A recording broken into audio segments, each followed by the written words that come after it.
playing over the map montage, the indie music. Us crawling through the jungle montage. Yep. Fighting off Nazis. Yeah. This is as far as anybody in his generation has ever gone into the jungle. And he comments that he is very surprised that you guys have not run into any trouble at all. Like, both of the brothers actually kind of look at each other and they say that Griffin, good omen, definitely. So the trail of this boar leads a little bit to the north, like northwest, perhaps. And, you could keep going west if you want. It's just something that you notice when you're breaking camp. Do you guys want to continue on your way? Yeah, continue through the woods and things. Unless you want to fight Razor Boar. But... So this is like a boar trail that's already been kind of made. If you say that, he looks in like, part of it's a little bit flooded almost. Like, the deeper you've been getting into the island, especially the area where you are now, the more like wet you've been noticing it's been getting. And it's a little bit hard to tell, but he looks up and he says, that's a possibility. This may be a razor boar, old razor boar trail. Don't typically see them in the outer jungle. Does not seem to be. We have come quite a distance, yes? This would not be the outer jungle? Nope. You're kind of in the middle now. Well, we should be perhaps very we careful. Follow it from a distance, cautiously. The travel may be easier. But could be more perilous. Ooh.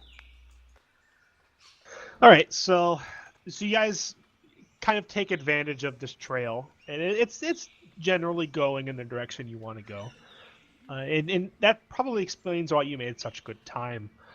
Like, maybe this was an old trail that has been partially regrown, but it's still, a trail's a trail. And you eventually get to a small river, very small, more of a large stream. And in the distance, you see, like, the jungle itself getting thicker and thicker.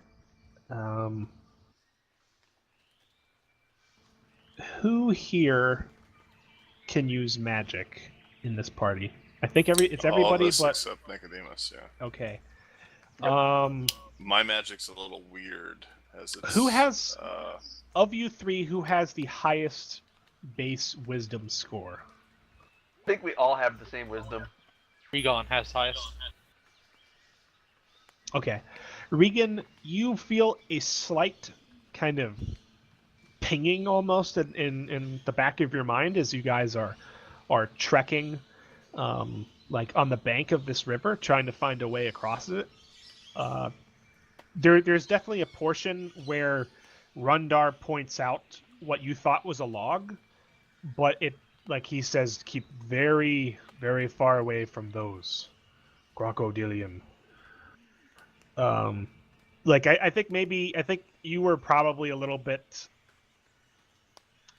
distracted by the fact that there's very hostile things in this river, and like you're kind of looking around, and you get this kind of faint pinging of magic or some sort of magic coming from beneath, like, the river bank on the far side, and you're looking, and you see that there's, like, kind of an unnatural shape on the other side of the bank. Like,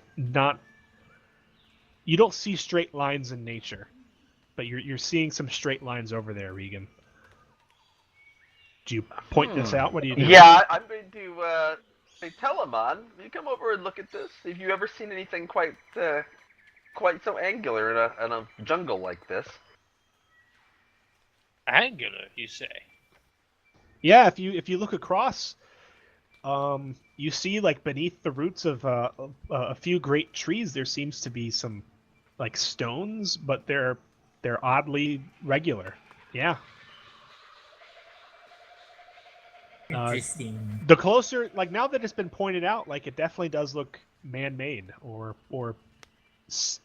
intentionally fashioned. Is there a crossing here that does not go deep into the water? It's hard to say. This water is so murky in places that it could be a few inches deep or it could be a few feet deep. You might have to wade through it. There's no clear crossing. Telemon, Perhaps, can your little light sprites submerge under water surfaces? I do not know. I would probably not. I would think though.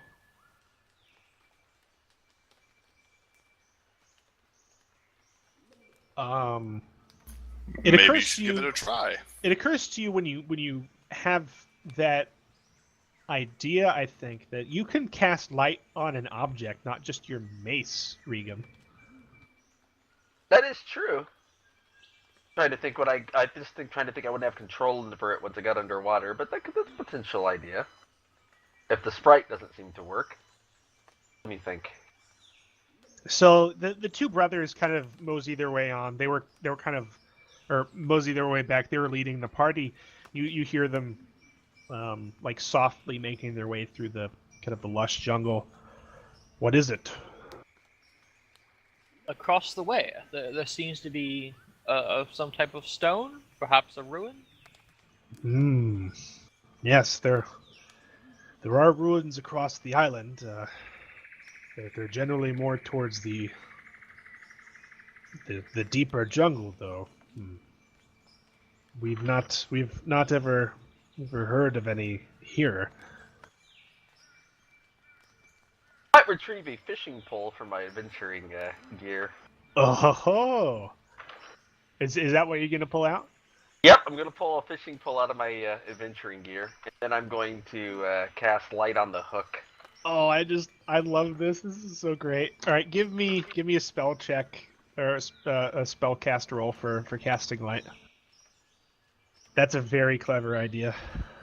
Let me So roll it when here. the light disappears, we know he caught something. An 8. I think you have to choose a drawback for that, right? Yeah, I'm pretty sure I do. I'll take probably forgetting the spell in this case. Okay. I examine the water intently. Do I see any mosses or lichens? You see so much foliage around you that you have no idea where to begin. This whole island is like a treasure trove for you. You could spend years here. I should just start like picking up random plants and tucking it into my bag. So what are you doing with Oh, this? I've never seen this leaf before. With this now glowing fishing weight. As soon as I get the hook glowing, I'm going to stand back and I'm going to reel it back and then attempt to hurl it into the water so I can perhaps see what's underneath before we attempt to make any kind of crossing. Rundar like pokes his brother's shoulder and points to you, and they both kind of like look with pretty wide eyes, and Rennick immediately catches on to what you're doing, and he gives you like a nod, like he's appreciating how clever this is, and Rundar's just looking on in amazement. You all see Regan cast his hook into the water and disappears down into the depths, but like there's this kind of pale glowing greenish light emanating up from the surface. And it starts to sink down, and you notice several kind of silhouettes, like shapes down in the water. You start moving it around a little bit, and you notice there's there's dark spots in many areas. It's not necessarily easy to tell what they are. How big are they roughly? They vary in size. That one looks like a rock.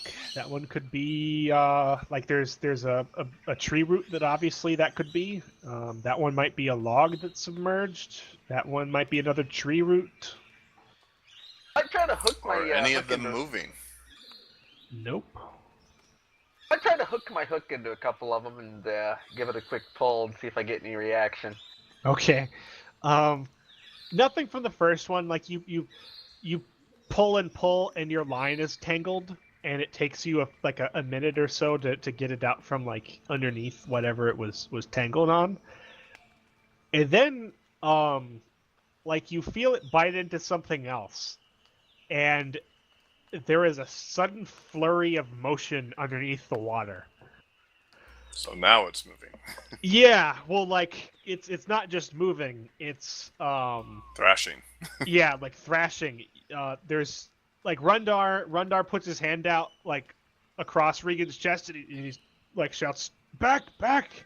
And yeah, from within the stream, like this giant crocodile emerges. It has 6 legs, and it's like it's roaring almost, like hissing, like a really deep hiss.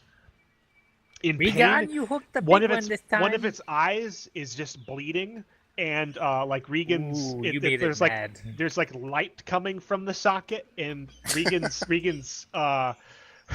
With context on this hack, I am joined right to it. And Regan, yeah, you feel a jerk on your fishing pole as this thing's like thrashing about and roaring. And you I think what you all have really high wisdom. Padine, you notice a bit of movement not very far away from this first crocodile in the water as well, like maybe 6 feet. There's at least another one out there. Good. Want to play with Nicodemus's bombs, you say? What? That might be the best course of action. So we're talking about bombing, like fish bombing here. Yes. Yeah. Fish bombing for crocodiles. Okay. I think this should be interesting. You still have you still have like 1 or 2 of those, Nicodemus? But they are fire bombs, though, so it had to be on the shore. They couldn't be in the water. Oh. I haven't Damn. found explosive materials to make regular No bombs yet. depth charges, huh? No depth charges. Oh well, one of them is on the surface of the water, like it is.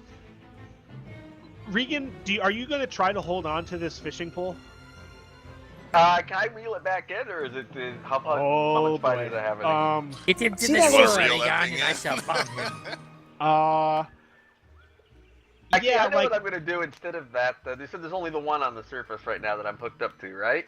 the one that you notice, because it's making a lot of noise. One that's making a lot of noise, I'm going to give it a hard yank to try to make it look kind of at me, and then I'm going to look it there in the eye and just roar back at it in this horribly gaspy attempt to roar at the crocodile and try to cause fear on it. Cause fear of you? Against myself, yes. Okay. Give me a spell cast. Nicodemus, are you going to be chucking one of your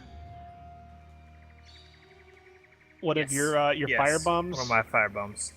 All right.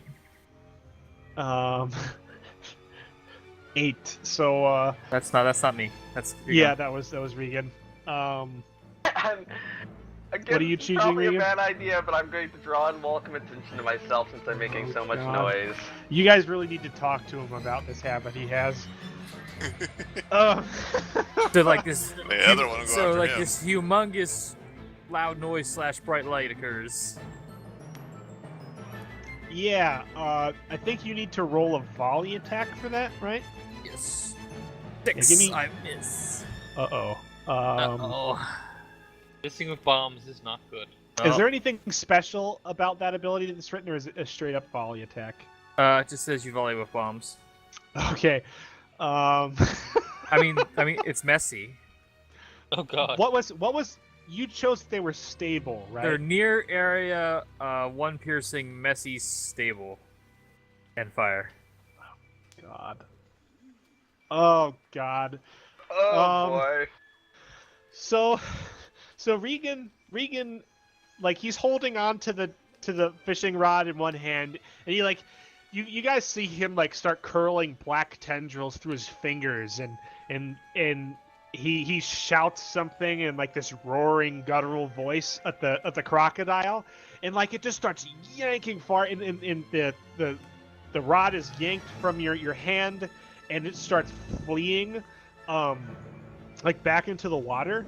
As this happens, Nicodemus hurls his firebomb. Eat And- this, foul crocodilian species! But as he Those does are so, unstable. like Nicodemus, you're standing right at the edge of the water, like with everybody else, and you're throwing your bomb, and you're aiming it for the one that's fleeing, and out of the water at your feet, like bursts a second crocodile. Oh god! Maw raised only feet away from you, and your firebomb flies straight into its face, and it detonates. What is the damage for your firebomb? It's D6s. I think it's just 1d6. It's piercing and messy Yes, piercing messy. and flaming. Yes, and fire. All right, roll that. It's going to affect you, Uh-oh. the crocodile, and the nearest person One. to you. Okay, 1. That was the dud bomb. Yeah. So he throws this. It's just like a poof, and it goes off in this thing's eyes. But it blows you back off your feet. You take 1 damage. You know, it's got piercing, and this thing roars, and it like starts making its way up the bank. Is it Very min close to 1 Nicodemus. or going to be 0? I have armor, It's got piercing. So goes through armor. but I have 2 armor. Nicodemus near Regan right now? Actually, no, I only kinda have 1. figured I he haven't was, put but- Sporn out yet. Yeah, so yeah, never mind. I take 1. Yeah, I would So think who's Am I the in nearest blast to radius? Nicodemus? what was that? I was wondering if I'm in blast radius. You're not within blast radius. Since nobody had really said they were next to Nicodemus, I'm not going to make anybody else take that damage. It wasn't like a hefty shock anyway. But yeah, like it's at least close enough to the rest of you that this thing just went off like right in your face, and you see like this smoking rattling get knocked into the bushes, and this DC, my large hair is crocodile. singed. This is large wild. crocodile is now suddenly at your feet, So, probably Padine and Telemon. While this What is does happening, 1 damage Messi do?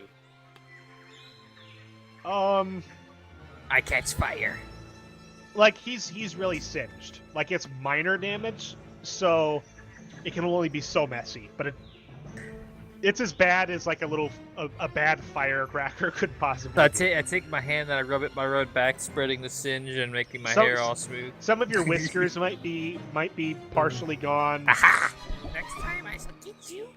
As this is happening, on the other side of the jungle, Amorous and Lunaeus, you've been following this trail, and you think you've found an area where they made camp last night. Okay. Form of dog. Mm. Yeah, I Right. guess I track to see what I can learn from their camp. Yeah, so Tracking. it seems like they definitely set up camp here. Looks like the people you're looking for. Lunaeus, you get 1 hold. As a dog, you can initiate a death grip on somebody's like jugular. 2 hold. And Cool. Yeah, 2 hold. Chihuahua. Amorous on a Rip. 13, I think you get to ask a question. Let's see. I can either gain a useful information about my quarry, or determine what caused the trail to end. Since the trail didn't end unless I misunderstood, I'll No, find it says- out information about my quarry. You follow the trail until there's a significant change in its direction or mode of travel. So it didn't end. Useful bit of information. It seemed like they stopped at an area just outside of the camp for a bit and were studying what appears to be some large boar-like tracks before eventually heading off. Okay. And you can definitely tell that there's 2 minotaurs and what is it? 3 humans in a ratling? Or 3 humanoids at least. I'm not sure. Are all 3 of them human? Yeah, I think so. Okay. And what time of day is it become? It's in the middle of the afternoon. Okay, so we made good time. Yeah. Okay, well, since the trail didn't end, we will continue to follow them, I guess. And Keep going. did Linnaeus find out anything with his wonderful dog senses? He doesn't get anything more than you, except like he smells that they ate mushroom last night. Mm-hmm. It smells like maybe one of them is not, one of the people is not getting terribly along well with island food, and they're having some digestive problems. Oh. But nobody's sick, and yeah, they seem to be fine. Like I think you can smell, like kind of the after impression of a battle or something. If there was sweat or blood or anything, everybody's fine. They've apparently not had any trouble. Okay. So on we go. Onward Well, and forward. You're about to go, and then Linnaeus, still in dog form, you get a whiff of something strong in the nearby jungle. A very musky odor, and you immediately, like your dog senses, say, bacon, bacon. Bacon. It's boar. Of course it's boar.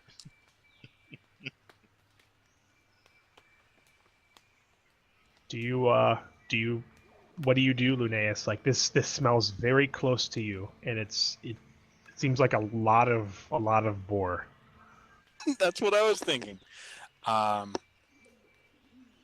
going to try and lead Amherst along the trail and away from the boar. It's like you start like padding along that trail, and your ears are not necessarily ultra keen. Like they're better than a human's, and even technically better than an elf's, maybe. You hear some motion in the brush, like a lot of motion around the other side of this tree that they camped on. Did I hear it too, or just him? What's your perception, or what's your wisdom score? Your base one? It's 2. How about your base score? Oh, 16. Yeah, you're an elf, and you've got that. You heard something. Not as keen as Linnaeus. Okay, well, in that case, I would, if it's unknown rustling in the woods that close, I would probably ready my weapon. Guess my bow if I'm far enough from the tree. I'll whimper a little bit and motion with my head to get away from there. So you start backing up, and you hear like a and you hear like a digging of a claw into brush or something, and from around the corner, no, not even around the corner, there is a massive shuddering as like I think there's a downed tree next to the tree that you're near, like that just gets bowled over and knocked to the side as this boar that stands perhaps 8 feet tall. Oh my god. Just tears out of the brush and it charges at you. It has 4 not necessarily long tusks, but they're wide and they're curling and they look very sharp. It's got some long quills on its flanks and on its back. It's dark black and it's got dark black eyes and it is running at you. Roll to the side! Follow the druid! Okay. So I am going to attempt to dodge out of the way in a roll type maneuver, and then, assuming it's not out of sight yet, bring my bow back to bear on target. Okay, so this sounds like a defy danger using dexterity for both of you, like moving quickly. Mm-hmm. Would you be arguing for anything else? No, not me. Okay. I like my dex. Yeah, give me a defy danger from you both. Nice. Nice roll, man. All right. Amris, you are easily able to like vault over this like this log that it just belted out of the side. Like we see him do like an elven side flip as he draws his bow and draws an arrow like in midair. It's very graceful. Lunaeus, on the other hand, what form were you trying? Like, what were you trying to do with your shapeshifting exactly? Because you're already a dog. I was going back to human. Okay. So that I could change to something else later. So, the problem occurs here when you shapeshift back into human before, like, dodging out of the way. And you find yourself in the path of this beast. It is massive, and it is charging almost directly at you. You can attempt to dodge to the side, and if you can get clear, you'll have freedom to move. But you're probably going to take at least a glancing blow from this thing to do so. It has a very wide array of sharp tusks. On the other hand, you could try to flatten yourself onto the ground into a small pit that has been worn into the soil, and just try to take cover beneath it. You don't think you'll get trampled, but you wouldn't be able to. You wouldn't be able to necessarily move freely, but you wouldn't take any damage. The pit sounds fine. Okay, so we see the bearded druid just jump like we can almost picture him like diving into a World War I trench almost, like as the bombs are dropping. He's putting his hands over his head, and he's diving into this.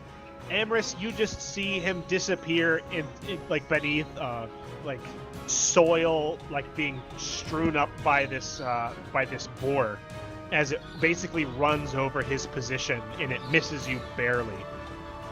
You have landed on top of the log that it shunted out of the way, and you've got your bow drawn.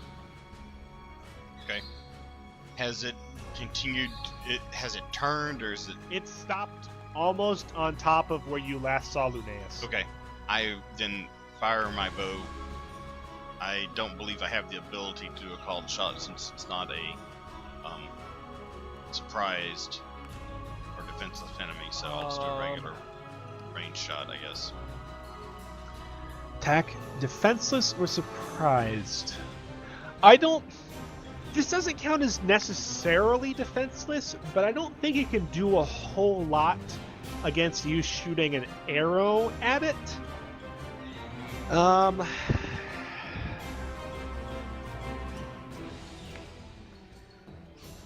I'm going to say you have a momentary advantage over it. This is not going to be every time going forward, but you can choose to try to make a called shot if you want. Yeah, since basically I dodged it in a way it wouldn't have expected. Yeah, That and the thing is, you're basically, the way I'm visioning it, you're behind it on top of a log, so you're almost like above it, almost, given that it's a very large creature, and it's currently like looking around for this old thing that it just tried to smush into the dirt. That was part of why I was asking. Okay, so yeah, go ahead and try to make a called shot. What are you trying to shoot? Leg. Okay, yeah, that sounds like a solid plan. So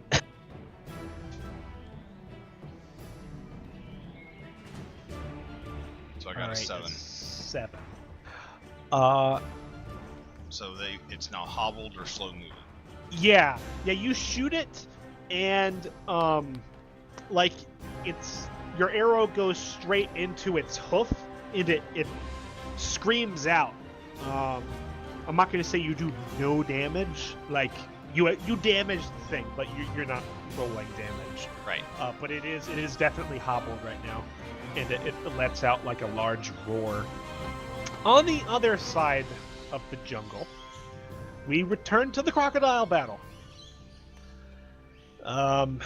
Telemon, what are you Close doing? enough to hear that loud roar? I'm just No, curious. no, you're not. Where are the crocodiles currently? There is one One's right very in front of close me. by you. That is very. It's closer to Padine and Nicodemus, but it's still fairly close to you. There is also one crocodile currently swimming away in the water, and Is that when the fishbowl is kind of dragging? yeah, behind it? like you can see it glowing in the water, and like you don't even really see the form of the crocodile anymore. Like it's submerged. You see this fishing pole being dragged along, and like through the water, and there's like a glowing, just kind of slowly disappearing into the murk. I see Nico is very bite-sized, so I wish to try to defend him. Maybe I'll bat his crocodile's face aside with my staff. To get Okay, close. so you want to just like away, foul beast, and smack it on the snout. I would prefer to defend Nico than that, but I could do that too. Well, I mean, like this is like defending him potentially. Like let's roll your defense, and we'll talk about how you actually do it.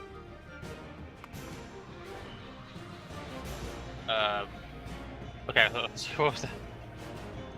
Yay! A lot of options for it. 2d6 plus nothing. Go! Nope, 5. 5 on defend does what? I don't think it Bad stuff. specifies, does it? I don't know. I haven't looked at 5 on defend. Defend. Nope, I just get to choose. Alright, so you are attempting to defend Nicodemus. A defend is... This is an interesting thing, because I can tell you like a negative thing that happens, but you're doing something that's almost like a held action. So it's basically... We'll see what happens. Regan, you were wanting to do something, I think. Yeah, Or actually, I think I'm good. yeah, you go ahead, and then Padine, we're going to get to you after Regan. Okay. I My think right moves now is- for the second, given the situation, and I'm going to raise my mace into the air and do my brief, quiet chant that's kind of gaspy. You can hear it, even though it sounds like it shouldn't be able to hear it. And then my mace hopefully is going to light up its runes, and we'll see how this goes. I'm rolling holy weapon. Okay, yeah, give us a holy weapon roll. And I will forget the spell. Okay. But yeah, my mace lights up, all the runes turn like this unnatural shade of purplish blue, and We can see that reflected in the murky water. hey, yep, now my mace probably does a loud ding from the bell inside of it hitting the metal as I raise it. Padine, you're right. You're pretty much next to like Regan, and you're only a few feet away from Nicodemus. There is a crocodile like almost at your feet, shaking off the effects of getting blasted in the eyes with what amounts to a cheap Chinese firecracker. Okay. I don't want to give it another target of myself, and I don't feel very safe getting anywhere else except for these roots that are growing down here. I would like to kind of crawl in between them so this thing doesn't suck me down into the water. Okay, so you're gonna try to find some roots and just like find a defensible position. Yeah. Okay, so you move over there. You're going to have to, like, it takes a snap at you as you like hop around it.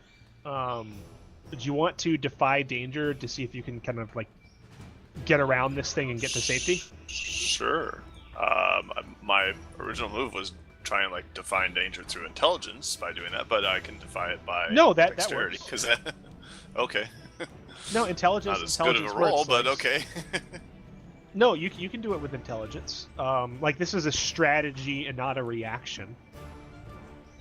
I really like that about Defy Danger. Okay, on a 9 with the defy danger. Do you have a bonus for that, man?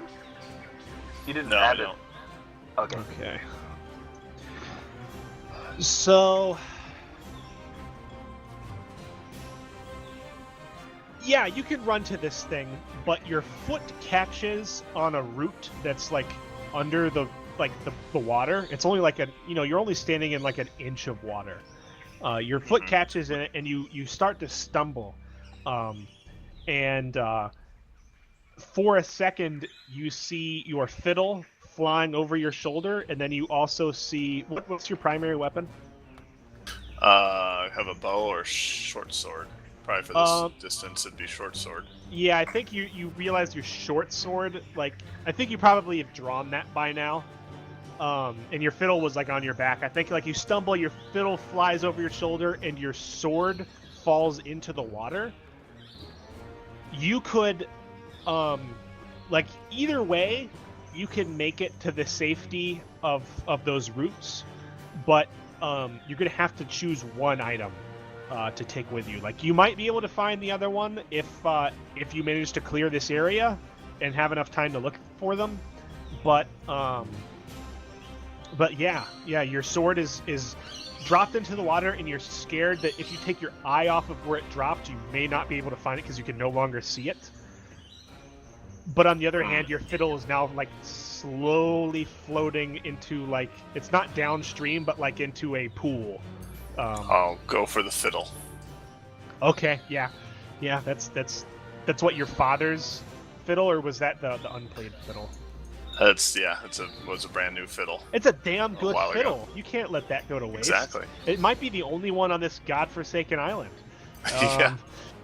So yeah, you dive for the fiddle, you grab it, narrowly avoiding the teeth from this crocodile, and then you hoof it to safety. Nicodemus, you emerge from the foliage, eyebrows a singe, laughing a little bit. The object of your wrath is I draw close my by. dagger and attempt to stab it in the head. I love how straightforward you are. Roll I hack shall and get slash. my revenge. That is a strength roll. 11. Damn, nice job. Yeah, on a 10 plus you deal damage and avoid their counterattack. So roll your damage. 5. Nice. Nice, man. Nice. I think we Taste see this. you. We see this. I'm Taste after you. your heart too. We we see this image. I think the ratling leaps from the underbrush with like surprising leg force and hurls himself atop the crocodile, wraps his arm around his gullet and just starts stabbing him, like prison shanking it, like just over and over again. And it starts bucking and writhing and like attempting to roll into the water, but the rattling is God. the rattling is just fiercely. I think maybe you're holding on with your jaws as well, like just like it tastes foul, but you're holding on for dear life with your like 3 sets of Foul. claws as you're stabbing it. That's tasty. Yeah. Back to the boar.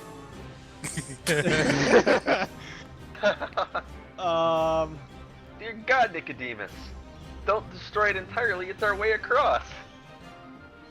So back to the boar, Lunaeus, you are directly beneath this giant, musky terror. That's what I was thinking.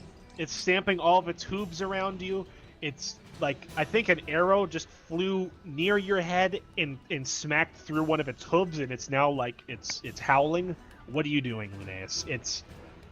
I brace on all fours, tilt my head up, and get my neck ready to support some weight, and go form of pygmy elephant. Yes. Holy Okay. crap. I was looking forward to this one. Roll shapeshift. I am so cross my fingers. Nice. 9. 1 hold. As a pygmy elephant. 2 holds. Or 2 hold. As a pygmy elephant, you may. I only go up to about 7.5 feet tall, so he's bigger than I am. Yeah. But you're appearing beneath it. This is an interesting thing. And I do have straight tusks. Yeah. Oh, and I have to ask, is Linnaeus actually saying form of animal every time? I haven't decided. I don't think so. Okay, Oh, I had to know that. I was picturing that. I was picturing it too. I kind of Yeah, liked same it. here. Screaming Wonder it everywhere. Twins. Whenever he has the chance, yeah. We'll say that. But if he wants to be quiet, he won't actually shout Okay. it. You can spend 1 hold to break through underbrush, and 2 hold to basically utilize yourself as a battering ram and trample something. So yeah, you appear beneath this thing. And Ambrose, this is a very interesting scene for you because you've just shot this thing in the foot. You hear like a muffled from beneath it, and then all of a sudden, this boar gets lifted up into the air and flung onto its side with a massive thundering crash. And it crashes into like a nearby tree as this small elephant, if an elephant can be small. Bearded elephant. Yeah, bearded elephant with these long tusks appears in its place. Let me see here.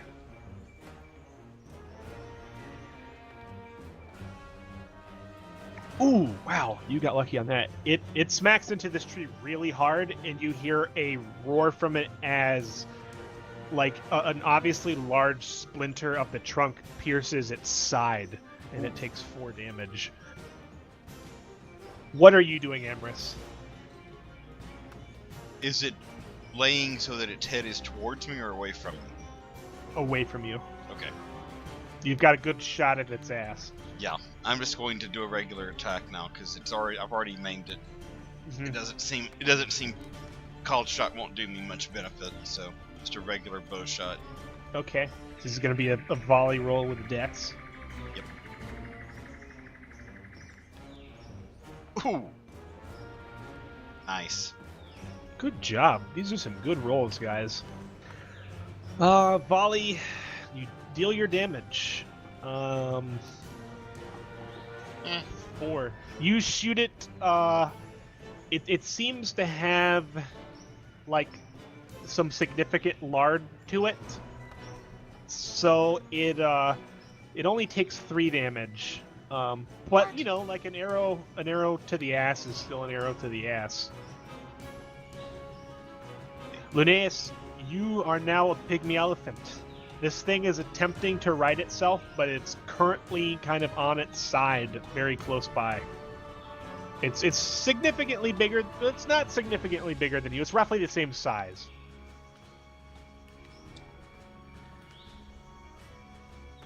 What are you doing?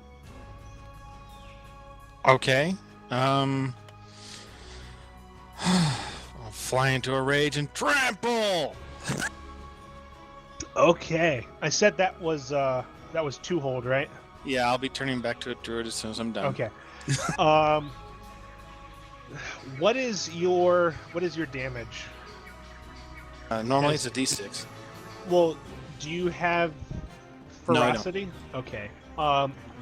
With trample. Oh, and that was what you were rolling, 1d6. No, I was trying to decide whether to let him back up or That's just fly unfortunate. into a 'Cause rage. that was a nice roll. Trample. I'm gonna say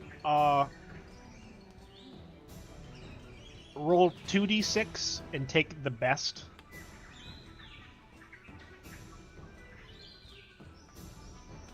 And there will be some other effects as well. So the 6. Yeah, nice.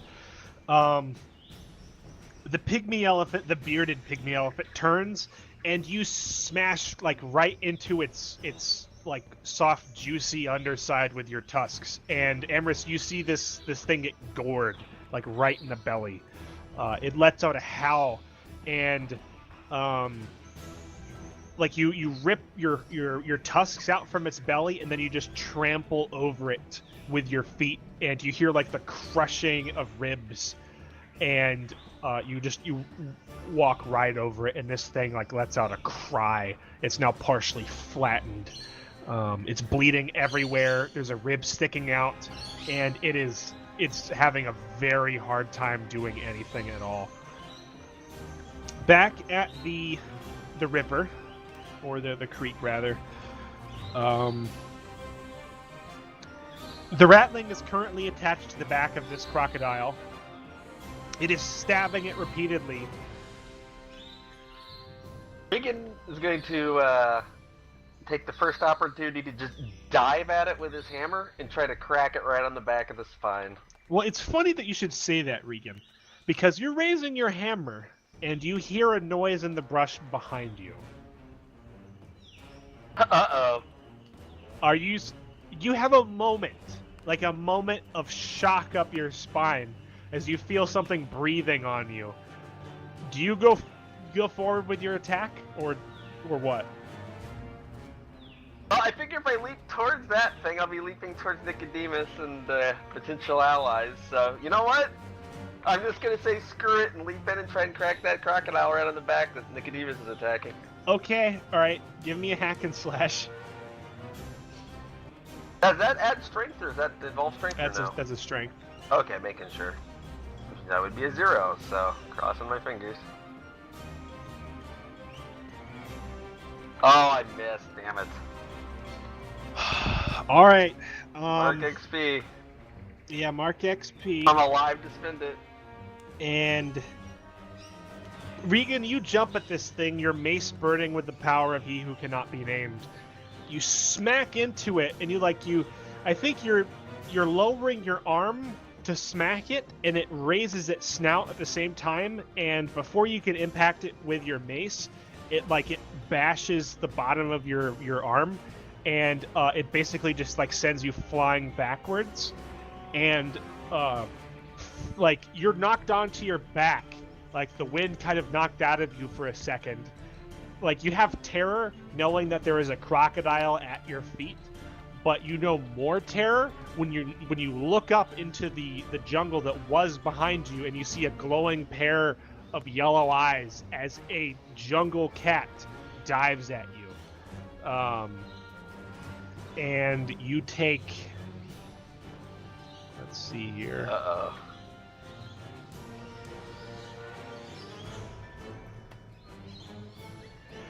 6 damage as an obsidian-colored cat, much like the ones you ran into the first night on the island, dives out and rakes its claws across your chest.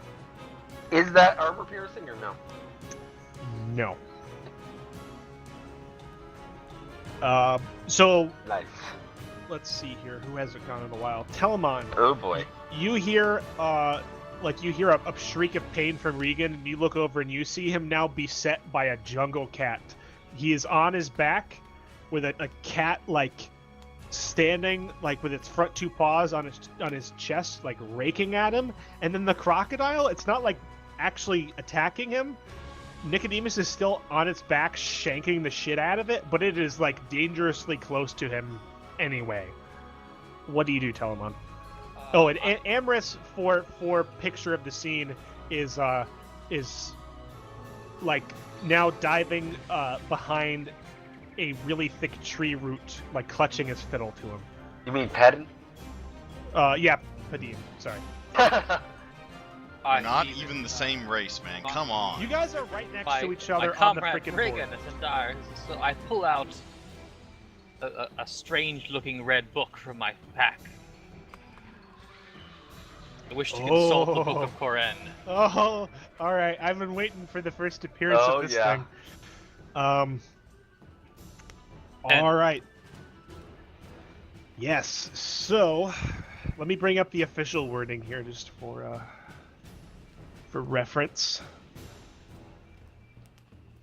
The Book of Koren. So, you guys, I think maybe Padine, you're probably the only one in a position to notice this. Okay. Tell pulls out a worn, leather-bound book with a thick red leather cover, very similar to his cloak. He pulls it from his pack, or maybe you have it at a satchel at your side, probably, and he flips it open, and you see glowing symbols as the pages start to flip. When you hold the Book of Koren and let your mind open to its power, roll wisdom. And you rolled a 10. On a 10 plus, the heat of the universe pours forth from you in concentrated beams, dealing 44 heat damage to up to 3 nearby targets. Holy crap! Yeah, so All right, 9 that's a 9. I'm assuming to the cat and the crocodile. There's 2 crocodiles if the third one's still visible. You He'd can run away. you can fire off a beam down into the river and hope that you maybe play Battleship and maybe see if you hit him. It may as well. I want the 2 targets. The third one's got to go somewhere. Yeah. 44. Yeah. That's still. That's what I thought he said too. That's still a crazy amount. So from his free hand, like burning searing rays emerge and like strike out at all 3 targets at the same time. Picture like a phaser firing almost. Let's see here. The crocodile that Nicodemus is on. Nicodemus, you have time to realize that the world has suddenly become very, very hot as this crocodile vaporizes and it explodes beneath you. I wish to dive under the water quickly. Yeah, like showering you with like viscera and superheated like blood and stuff. It's a good thing you're diving into the water. Hot! Yeah. The second beam like sears straight through the water, like in a path tracing along where we saw the water, like the fishing pole disappear beneath the water, and we just see steam rising, and we don't see anything from there yet. The third beam strikes the cat that is currently on Regan's back and deals 9 damage. Oh man. Alright, so it blows the creature off of Regan's back and sends it smoking into the jungle with a shriek, like an audible shriek. And back to the boar. So you have just finished just totally wrecking this massive razor boar, Lunaeus Amorous. This thing is like in horrendous pain. It is writhing on the ground. Lunaeus is attempting to turn around like in the vines as he's turning back into a human. He's kind of caught in the underbrush as he's like shape-shifting back down into human form. Do you try to put this thing out of its misery? Yes.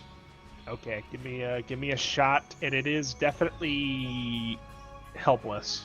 So you could, but if you don't want to do a, I don't know why you would want to do a called shot. I'll just give you because I'm just risking getting less damage. Yeah, I'll give you a +1 to the roll.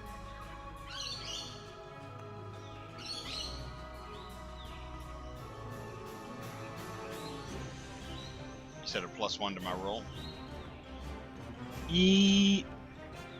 Actually, roll it twice and take the better one. I think that works better as advantage. Okay, so yeah, you hit it with a 10, and you do your damage.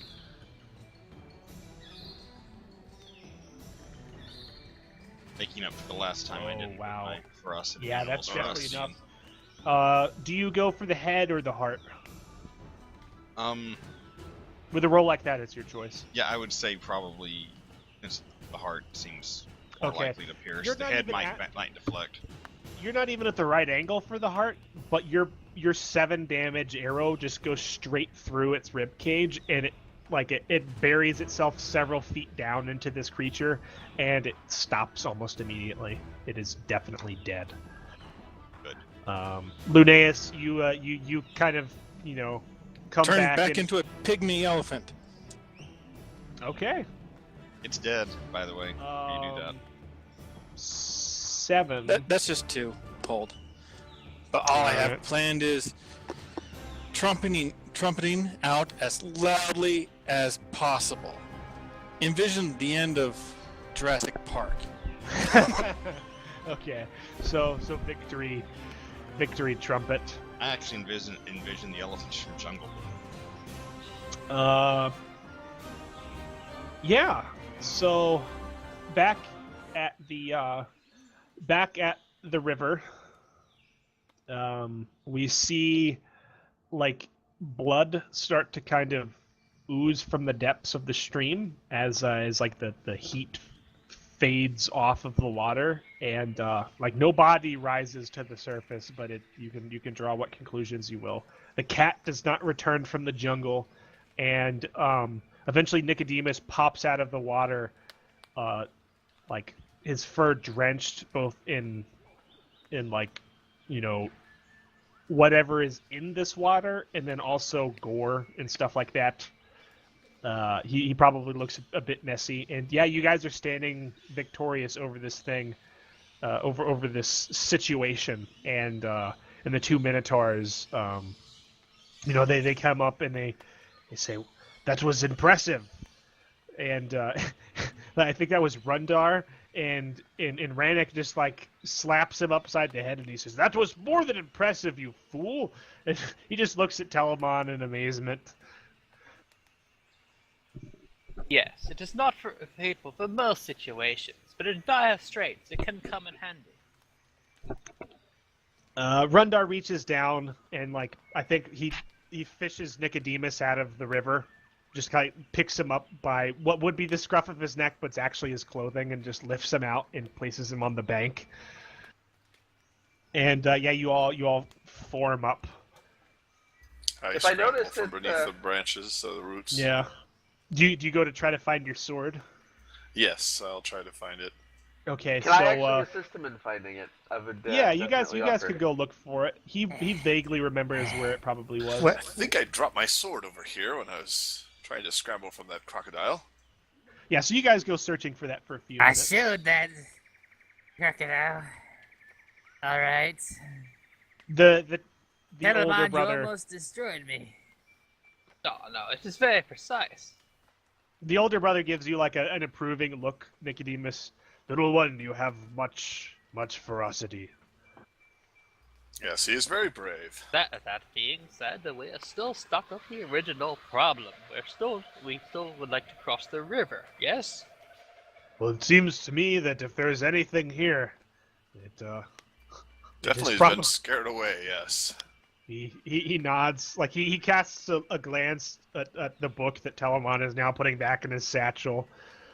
I think it is safe for us to cross to the other side if we so wish. It looks as if Regan may need some tending to. Perhaps we could seek shelter. I nod and say that I'll be fine. I just don't want to slow the group down. Are you injured, Regan?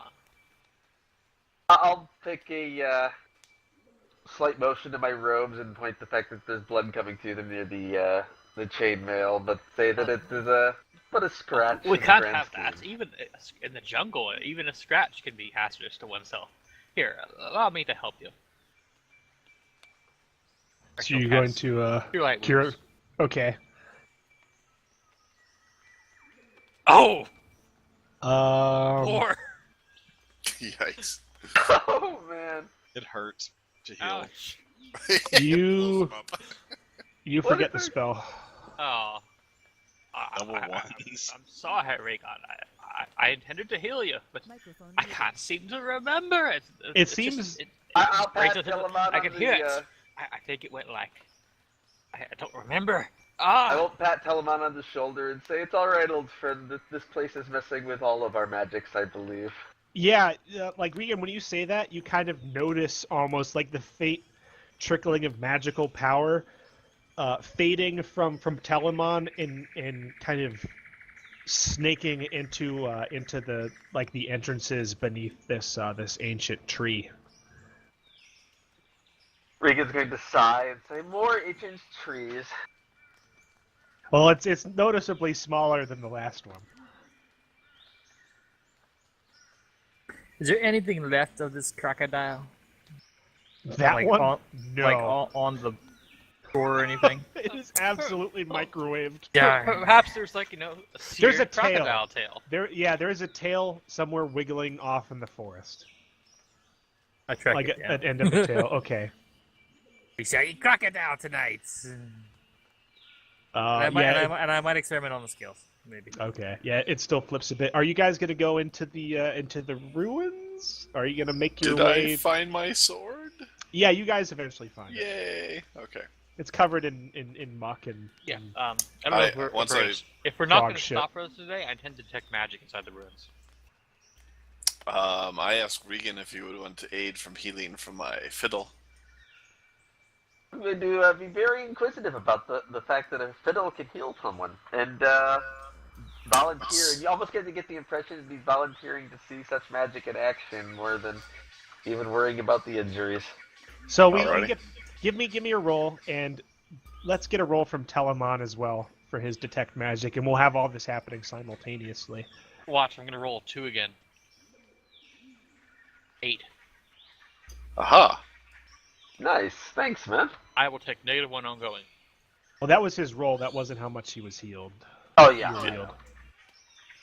-1 ongoing for you, Tel. Yes. All right.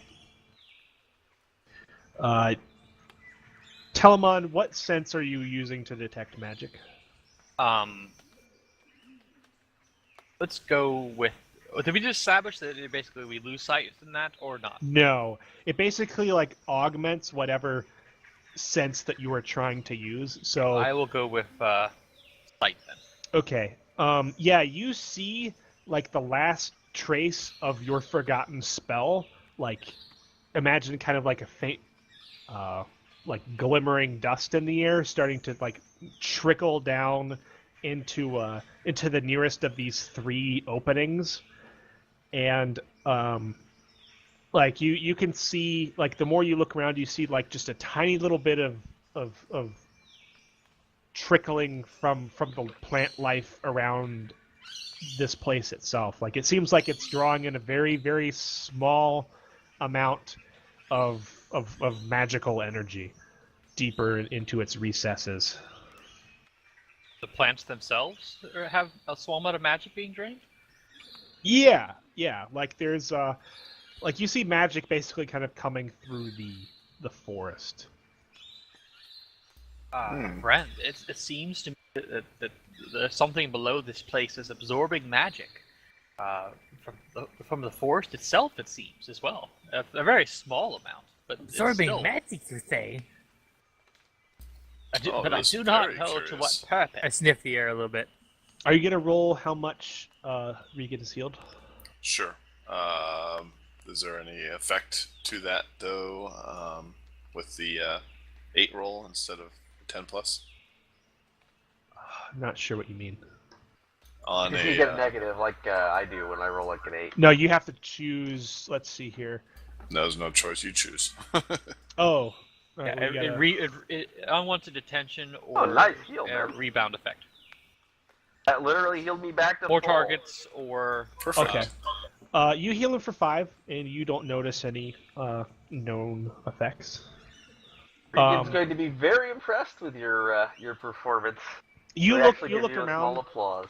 Telemon, and like you still got your vision going, and you see like magical notes floating in the air from Amorus's fiddle and kind of impacting Regan and eventually kind of like merging in with his skin and healing him. But you also see a faint trickle like dissolving from these notes in midair and trickling into the whatever this structure is.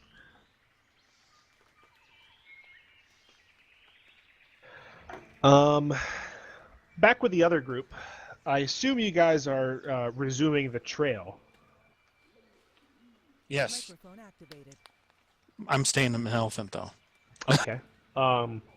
Amorous, do you want to ride on that elephant? No. Okay. All right. Are you going before or after the elephant? I think before. The after doesn't seem like it would have a most pleasant. Yes. Okay. So, yeah, you guys make your way, and you're able to find the occasional trace of your companions. They're not even really your companions, just the people you know from the ship. And yeah, you're you're on your way. You don't know how far ahead of them or ahead of you they are. It seems like you're swiftly gaining ground though, and you can definitely see why. Like you're starting to get into a very thick part of the jungle, and it seems like you'll probably catch up with them, if not tonight, then tomorrow early. Okay. Do the rest of you want to check this place out, or what? Yeah. Did Telemon let us know about the magics being sucked in this place? That's what I was waiting to hear on. Yeah, he did. I said it out loud. Okay. Yeah, I'm definitely going to say that we should investigate. I'm especially interested in any kind of an object that can drain magical properties from someone. Does he know any lore of that, or can I attempt my bardic lore of anything that would drain magical powers? If you want to try bardic lore, you can. Let me see.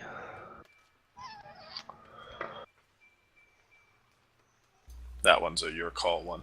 Yeah. I'm trying to think of what this might be. I would roll spout lore on. Are you going to try? Yeah, I would think so. Okay. Hard thing, regardless, Yep. right? Yep. I'm just trying to think of what he might get.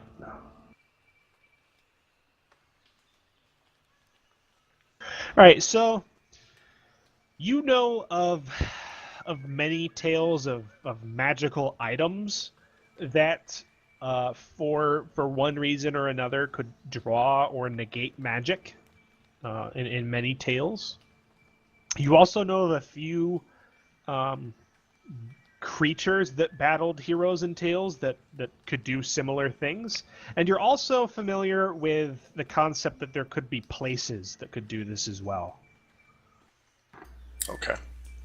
Nothing strikes you as any sort of island or Specific. jungle tale, however. It's more like a knight was having to fight a vile necromancer, and the necromancer had an orb that was capable of absorbing the magical force around him, stuff like that. Okay.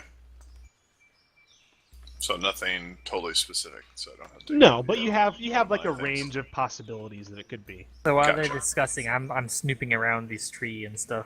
Mm-hmm. What are your rat senses detecting? I'm sniffing for like faint musky odors or, faint breezes that might come from below, stuff like that.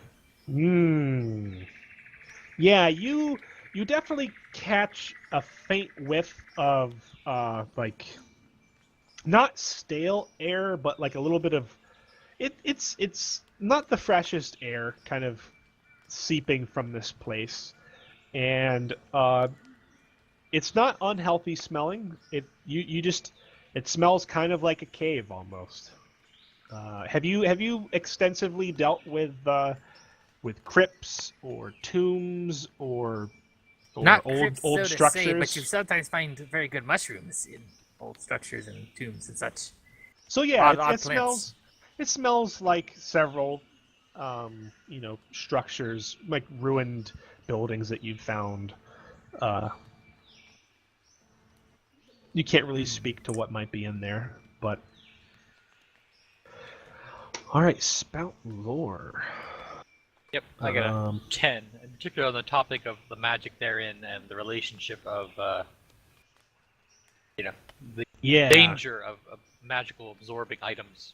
Okay, so you're specifically asking, you're consulting your accumulated knowledge about magic absorption and stuff like that. On a 10 plus, you hold 3, and you can ask. Spout lore doesn't work No, like that, no, does it? No, not hold 3. I was reading the one above it.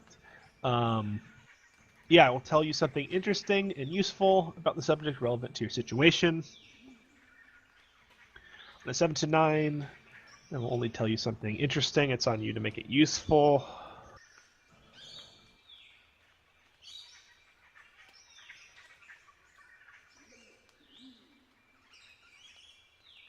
You would know that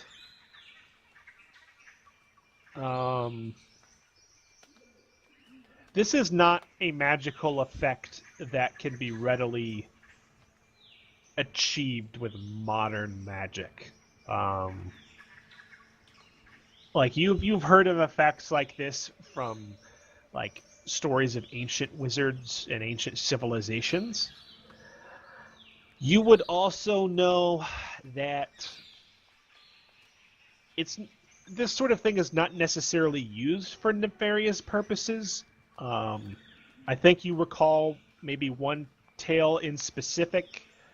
Like maybe you found a book somewhere in a library that talked about how a wizard had basically built a battery, like a magical battery that could absorb magical energies around him, and he could call upon it to bolster his own powers. A dangerous device. Yes, you would know that it's dangerous in a couple ways. The first, and this is kind of getting to the meat of your 10 roll here. The first is that if it successfully absorbs these energies, it stores them. And normally, these sorts of devices, if it is a device and not a creature or a person doing this or some sort of hallowed ground, if it is like a device, like you were kind of specifically asking for, it's generally built in that it releases a little bit of energy over time so it doesn't explode. That is one of the dangers. If it doesn't properly sync the amount of power that it's drawing, it can be a very volatile substance.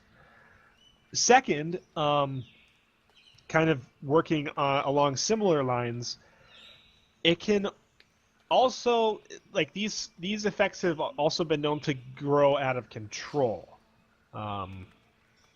There have been rumors that they don't necessarily just, like not all of them. Like there maybe was a tale of one of these things that drained a wizard of his own life, not just his magic, or permanently drained. You heard of the tale of, and then you went dead.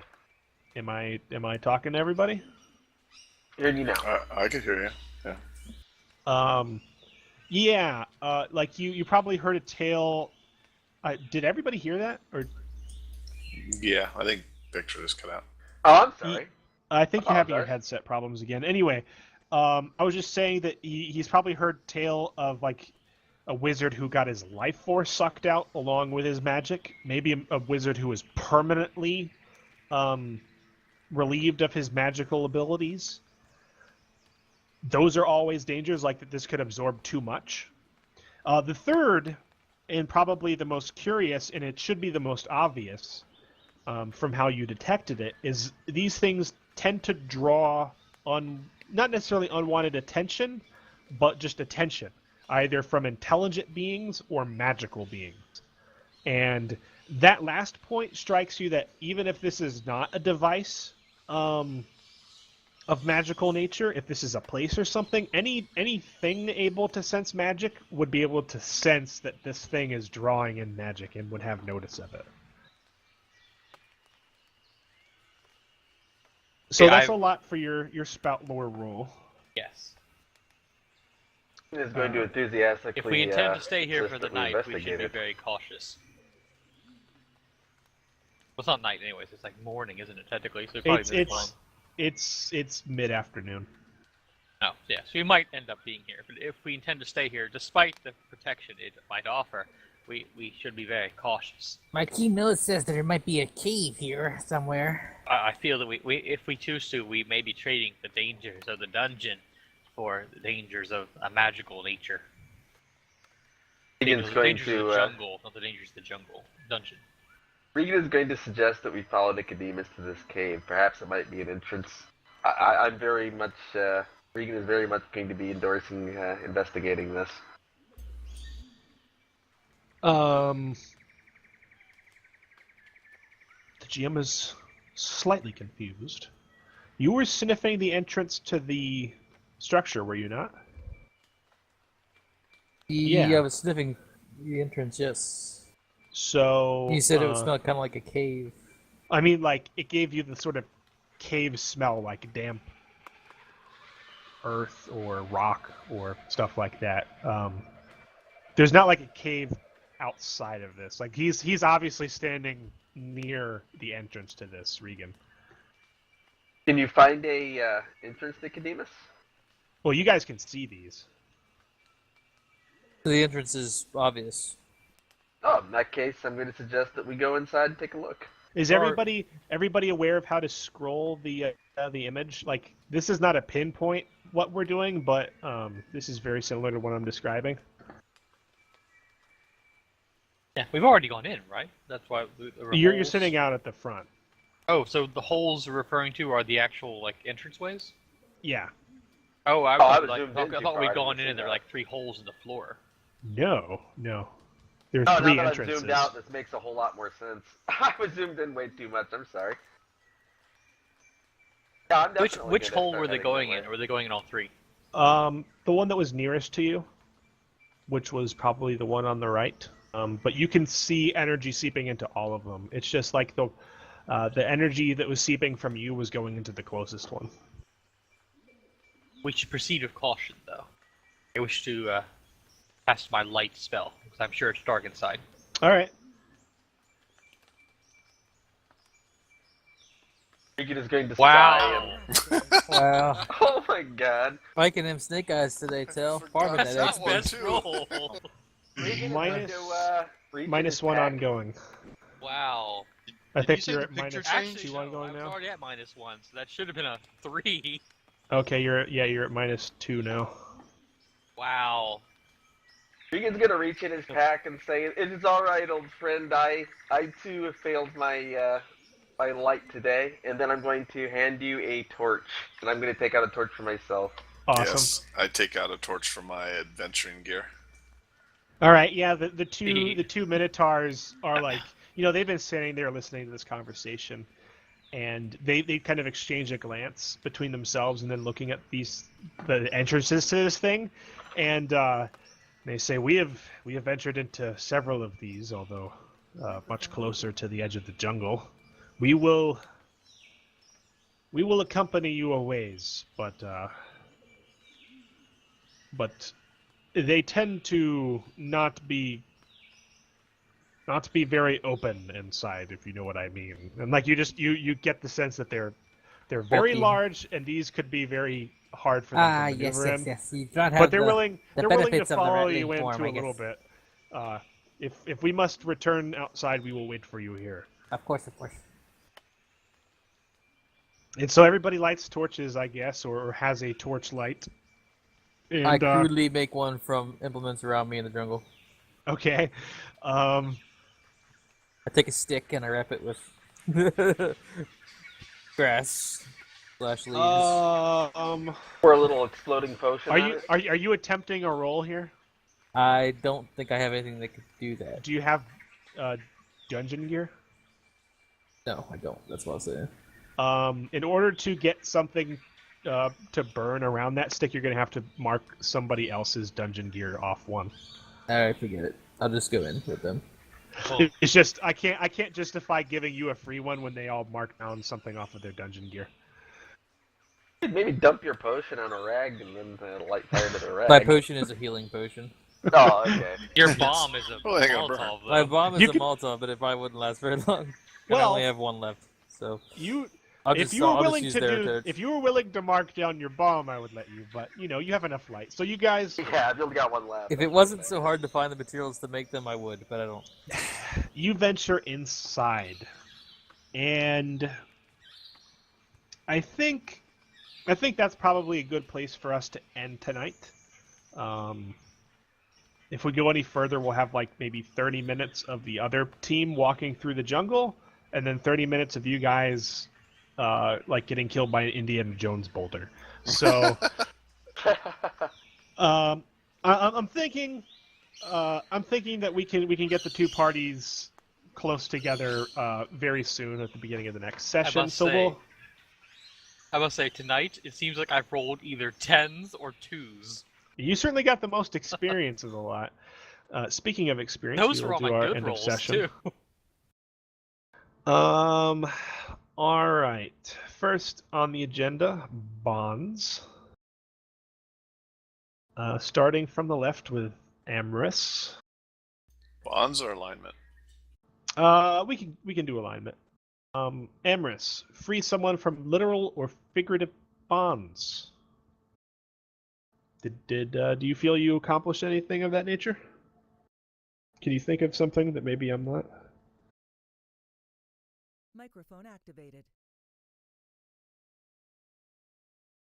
I had been eating and didn't want to chewing y'all's ear. I didn't realize I'd still left it muted. So what do you say? Well, unless you count getting myself out of the camp as freeing myself from figurative bonds, then I will say no. It says someone. It doesn't say someone else. You are someone. But I'm not even going to argue heavily. If you it was just thrown out there. I've got to say, if you had brought somebody else with you, that would have definitely been it. But I don't think that freeing your, like, let's say one session you get tied up by an orc or something. I don't think freeing yourself from those would give you XP. So no. Okay. How about your bonds? Hey, Lunaeus is a friend of nature, so I will be their friend as well. That seems to be like developing. Yeah, it's going along. Nothing. It hasn't become negative or anything more. But yeah, we fought together, and yeah, you haven't really run into Regan yet, so I don't think that one's advanced any. Yep. Do you have any other bonds to write down? Like you've basically only been interacting with Lunaeus, but you can have him marked down for 2 if you want. No, he doesn't fit. He seems to understand life in the wild pretty good, so that doesn't fit. And I would not say that I've guided him any more than he's guided me. Yeah, you've guided him, but he's guided you in return. Yeah, it's been equal. So okay, all right. So let's see. Nothing here. there. I got my one for my one bad roll. I got that one, and I already added that in. Good. So I don't have to keep track of that. All right. Moving on to Looney. Help something or someone grow. Not so much. Okay, yeah. That's something that I can give you an opportunity to do, but in this sort of situation, if I do that, it's going to be really obvious, like, here's something that you can complete your alignment on. It's thrown in for a very short 5-minute thing. I don't feel like being that shallow. I think you'll have an easier time completing that once you get into the group. You were so focused on trying to catch up to them that you didn't really have time to deal with that. How about your bonds? I definitely know that one is complete. The spirit spoke to me of a great danger that follows Bunko. It seems Bunko was the great danger that followed Bunko, and specifically her lack of professional thievery in perhaps lack of caution, like basic skill in casing a place. So you can mark that one as complete and mark an XP. It's worth noting you can delete that whole line now and write in one of your choice. Yeah, you can. You should probably just delete that one. Yeah, these are only the starting bonds. When you complete a bond, you can actually write a new bond in its place. Cool. So I will. That's cool. Yeah. Yeah, you can't have more bonds than what you start with, but when you complete one, you can write whatever you want as a bond, as long as the DM approves. So that'll make it easier for you to come up with one that you think could work, although I'll have to approve it, and obviously the person who it affects will have to approve it as well. But, without giving any thought to that, I assume you'll probably have to think about that. Do either of the other 3 seem like they might apply to something? Not yet. The second one, I've showed blah blah secret right of the land. That might happen in the very near future, but hasn't happened yet. Okay. Are you thinking declare somebody? Yeah. Are you thinking about showing like a secret right of the land with the ranger? Like you guys have. I was thinking of communing with the land and the spirits to try and get some answers. Okay. And he'd be there to see it. go ahead and write that one in. You haven't done it yet, but just to make sure we don't forget it, and we can say that happens. We'll make sure that happens. Like you'll have ample time to do that during your journey. As long as it doesn't involve sacrificing my owl, I'll probably enjoy it. Don't worry, I can bring your If owl it back. involves burned crocodile, you'll find one of those shortly. Nicodemus. It always involve dead boar. We've got plenty of dead boar. Yep. Did you disregard safety or ethics to make a new discovery? I tried to get a crocodile heart, but it didn't work. Again, And I it also always was like cruising around for mushrooms and stuff. Yeah.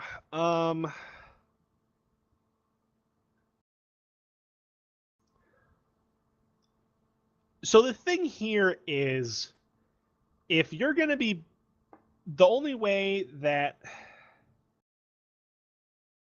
so when you attacked the crocodile, the problem I have with saying that you disregarded safety to make a new discovery is that you can use that excuse like for any creature that you attack. You didn't specifically like find this creature and say, I must have its heart. Let us attack it and kill the beast so I can have this rare ingredient. Like, this was something that was in combat with you.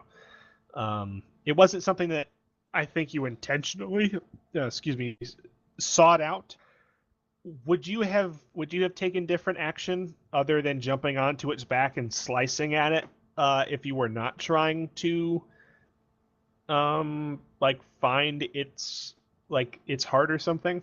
Probably not, but searching for materials does not involve rolls.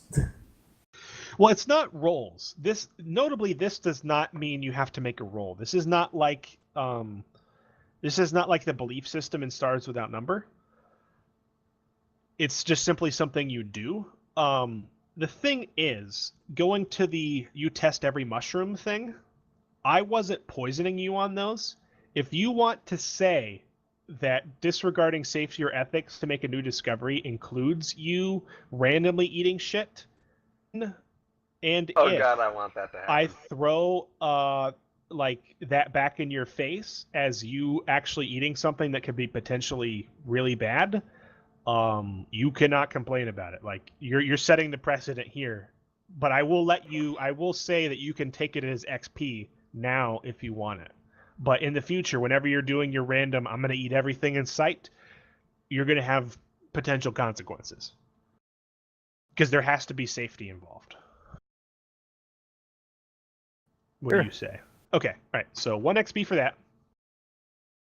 Do it again with care. Yeah. How about your bonds?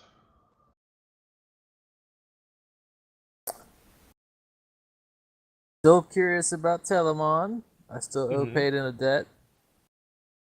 I haven't really seen Antiquated Notions, and they're both fairly intelligent for what I could see. So. Yeah. You got a really out of the normal in terms of intelligence and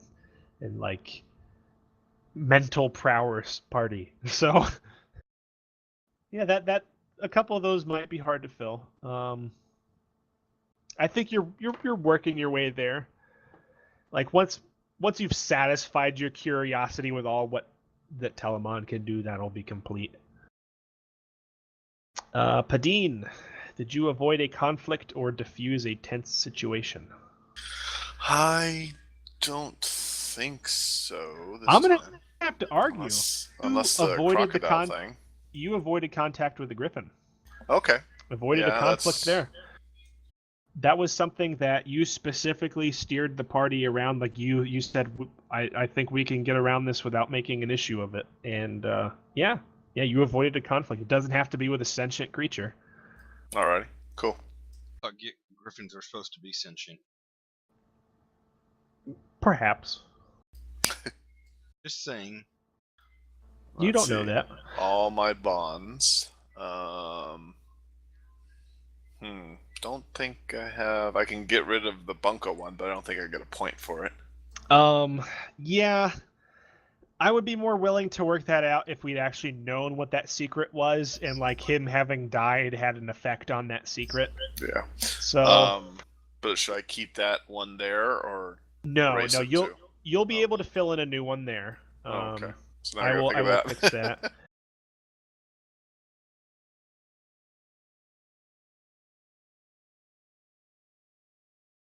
Yeah, I was trying to find a sneaky way, not sneaky, but a decent way to ask the vicious lady about whose head was in the bag, but nothing came to mind that wouldn't get me anything more than the snarky look I got. What's so, in the box?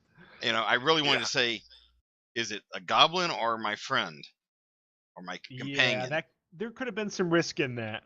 And I just didn't want to flat out ask, especially if I was escaping. The one bond that maybe I moved towards a little bit more was the Telemon one, with seeing him use his book and that great power of blasting the heck out of all those creatures.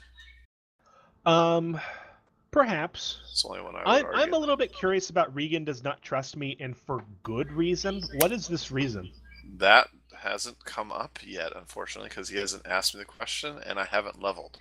So if I level or he asks me a certain question, then it might become a little more apparent.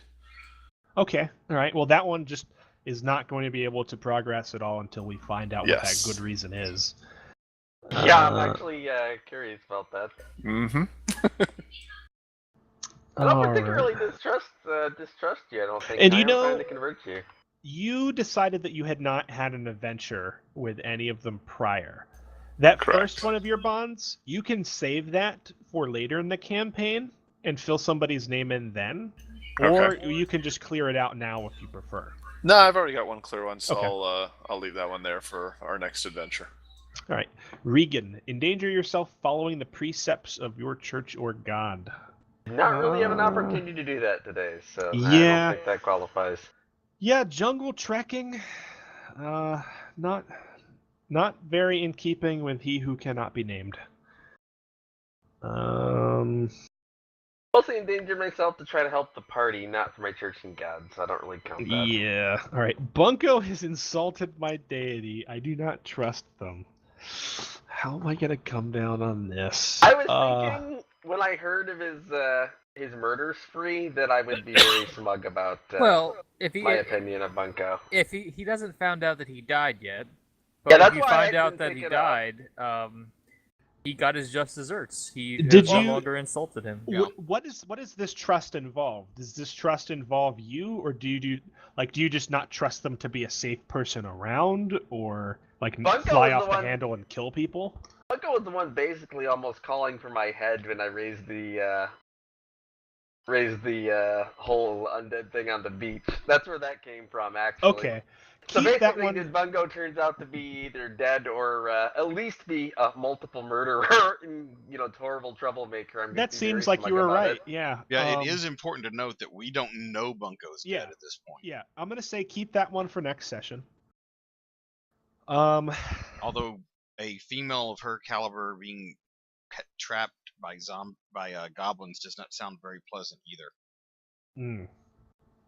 How about your other ones? Do you wish to fill in? Blank is in danger. I will keep them safe. I have one person. I actually have two people in the party that I think that could apply to. I'm not going to name them. I'm kind of leaning towards putting Nicodermus on it, actually after Nicodermus. After seeing his all right, Raygon, you now get the definition of what you call it. Base definition of sentience. Base definition of sentience. I'm totally adding you on this time. I'm gonna add use that after your bomb exploded in your own face. I honestly have to just say that fiddle has gotten you guys into more trouble than anything else. Yeah. I could be a good one for that one too. That's what I was thinking myself or Nicodemus. So. But knowing the future, I anticipate the Ratling fulfilling that goal. This is like the least helpful bard I've ever heard of. He's really funny though. Yeah, I think so too. I actually really like the fact that almost every time he's taken out his fiddle, bad things have happened. I love that. What we really need to do is have Regan bless his fiddle, then he can use it in combat against our foes. Regan, how much do you trust Telemon? You've adventured with him in the past, and he's he's had your back on this island. Like when things went to shit at the ship when that crew member died, he came with you. What is your trust level? Well, given he just incinerated another wild animal that was trying to claw my throat out for like the 3rd time, I'd say it's pretty high. All right. Do you think that fulfills your second bond? Telemon is a good and faithful person. I trust him implicitly. Do you trust him implicitly? If you think that it qualifies that way, it's a hard one to figure out when that can qualify. I would think that implicitly means like with your life, you trust them to have your back. You trust them with your stuff, maybe. At this point. You may not trust, like you may not tell them everything about your faith or anything like stuff like that, but you know that he's got your back. What do you think, Telemon? Yeah, I think that's fine. All right, you can mark that one down as completed. Mark an XP for it. Cool, thanks. All right, lastly to Telemon. Did you use magic to directly aid another? I used a magical book to directly aid another. I knew that was gonna come up. I'll give you that one, because my Cure Light Wounds failed. So. Well, because you could have rolled a 6 and then blasted yourself with it, so there was a chance of it going off in your face. So any amount of risk the chance entails of incinerating reward. us as well, or at least partially incinerating us. Yeah, so XP for that. Lunes will play an important role in events to come. I've foreseen it. I think I know what this is. And I think we'll probably see this resolved next session. But not this session. Regan is keeping an important secret from you. That has not come up yet. We know what it is, but it hasn't happened yet. It may never happen. It's one of these things where maybe you don't want to see that one. Is anybody woefully misinformed about the world? And you will teach them all you can? I think Nicodemus jumps into danger for medicinal purposes far too much. I think he needs to be taught about the ways of caution in the world. Put him in there. So that's now you and Regan both basically share that Nicodemus needs protecting. That's awesome. Nicodemus is a great character, by the way. Yep. I'm really liking all of our characters. Yeah, nice. I saw that. Better we actually rest, anyways. Before we do anything else, we're going to get to our last section of the end of session. Yes. And this is the one that everybody likes.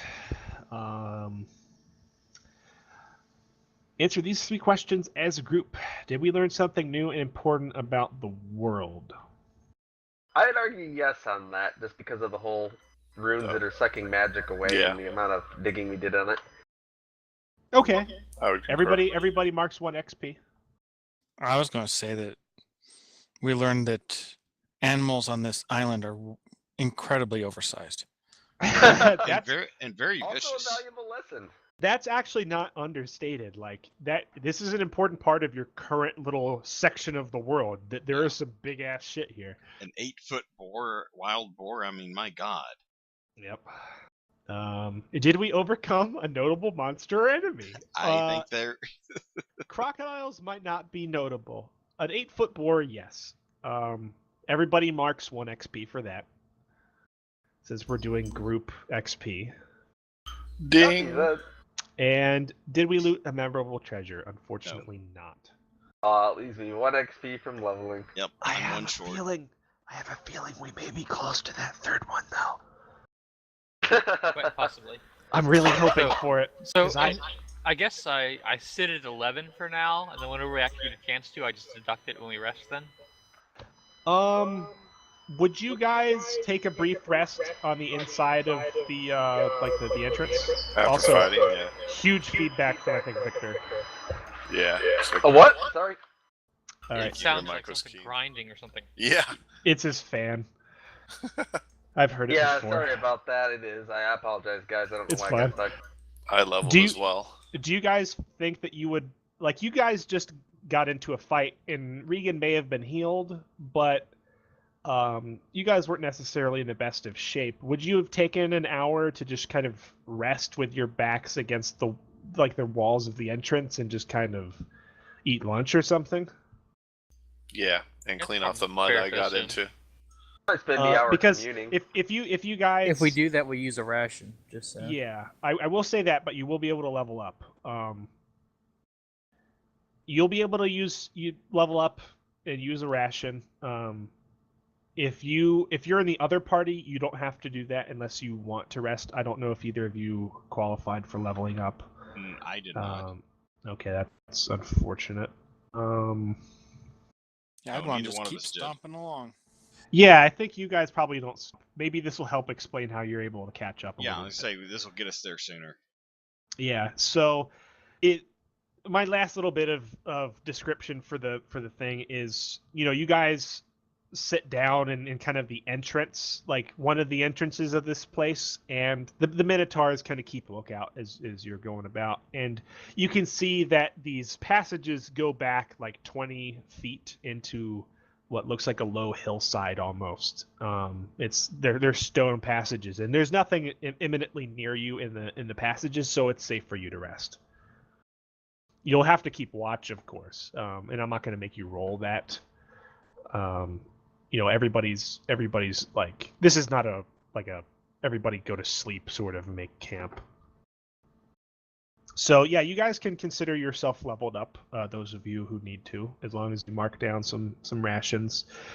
Notably, if you're in the party that is resting, but you have not leveled up, I'm not going to make you eat and take up a ration, so you don't have to mark those down. Oh, thanks, man. We can just say you're keeping an eye outside or something. Would I be able to commune, or if I commune, would I be eating a ration? The thing when you commune, you have to take a is it a short rest? Let me see here. Yeah, Says that I commune need to is just like spend, the spell book. You need a rest to do it. It says you need to spend Yeah. uninterrupted time, an hour or so, in quiet communion with your deity. It doesn't say anything about Yeah. actually resting. No, I'm you not don't have 100% to. You sure. don't. There's a difference between make camp and then just resting for an hour. So no, you don't have to use a ration. Okay, cool. I'll depower my weapon and reset my spells. So I'll be doing that myself, since I just did multi-class Dabbler, so I'll be joining him, and awesome. we can next time That's a nice I'll skill. share some info with you then. So we had 2 people level up. We have 1 person 2 points away from their level, and then everybody else is 1 point away from leveling. So Oh wow. Actually, I'm leveling as well. I just haven't put 2 points on there. Oh, now okay. Here's the question for me. Do I take Arcane Ward and get 2 armor? Or take Enchanter? But I'm probably gonna wait until we actually rest. I'm really tempted to take Enchanter. You can go ahead and do it now, just if you want. We're gonna say that we're gonna pick up the next session. I'm just gonna say this, like an hour later, and you guys will have done your hour's worth of rest. The hour of rest might help for my bond, though, when I've converted to being a cleric. Just FYI. Okay. Yeah. So yeah. So we'll deal with that. Beginning next time. We'll deal with all that in the next session. Cool. I will say that next level I will hopefully get a very important power for the group, which is Resurrection. Okay, Ooh. this is my question to everyone. Do you want to have fun figuring out what magic items do, or do you want to be told what they do? That's a difficult one. Sure. I think that rolling lore to see if you know anything, and if you don't, then you find out the hard way. It seems like a decent way to do it. Because if you guys want to have the I found a magic item, but I don't know exactly what this does thing go on, then I shouldn't take Enchanter. Enchanter, when we rest, I would literally just be told, this is what this does. It's kind of a neat power. Well, it's incredibly useful. I get what he's asking. It's nice of you to ask, man. What do you guys think? Well, there's pros and cons to both.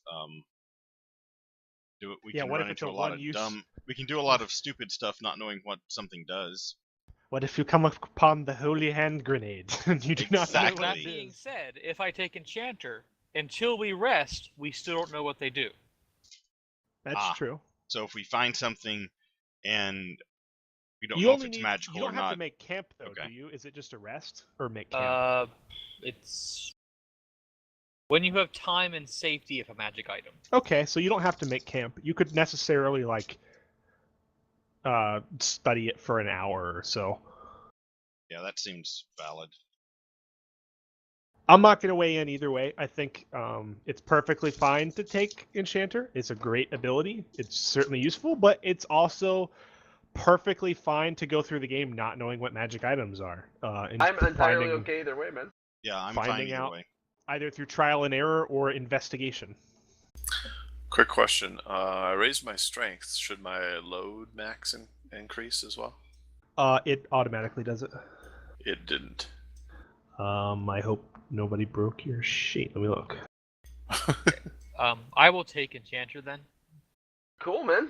Yeah, everybody gets really powerful abilities. I'm entirely okay with whatever anybody wants to take that way. What Even the if it does.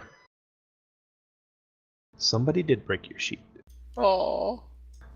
I am fixing it now. Wow, how did that number get? I'm gonna have to check these. Something weird happened to several people's character sheets, and I have no idea what. That's disturbing. That's D27. Now I have to pick a third level spell. I'm thinking Dispel Magic might win. Whoa. There you go. What? Oh no, So- that should be D30.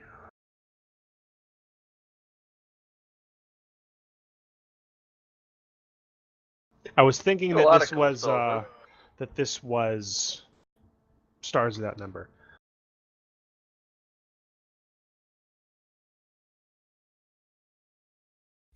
Still shows 8. Your strength went from a -1 to 0. Okay, but it went from an 8 to a 9, so it doesn't. It only goes up with the modifier. Yeah. Oh, okay.